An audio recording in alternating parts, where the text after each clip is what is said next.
karon naglakaw padunggo sa akong doktor guys. Pauli na di ko gikan ako dito.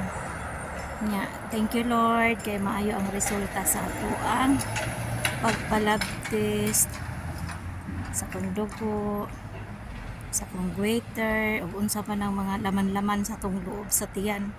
Okay ang tanan. Thank you Lord. Kay okay ang tanan sa ako ang healthy.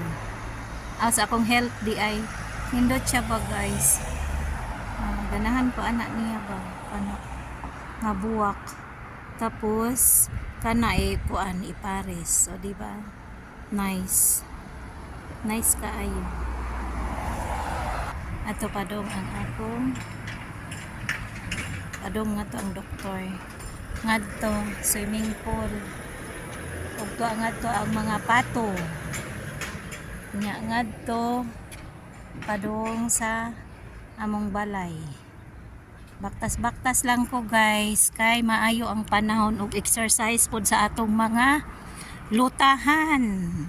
Mo na ang kuan diri.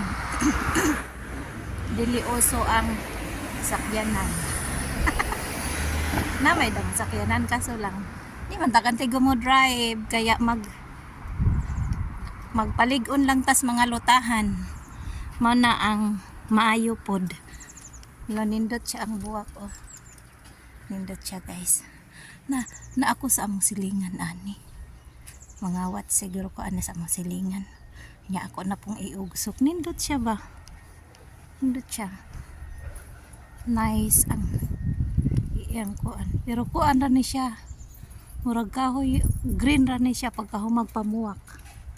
Nindot ang mga kahoy nga ni ba kay pag ingon aron nga panahon mga March, April, ang mga kahoy mamuwak sa siya o sa mo inani mangudlot.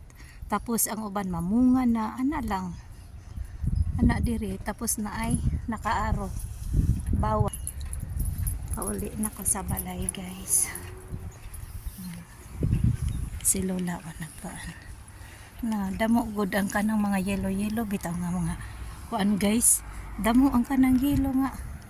Taramnon ba ganahan ko.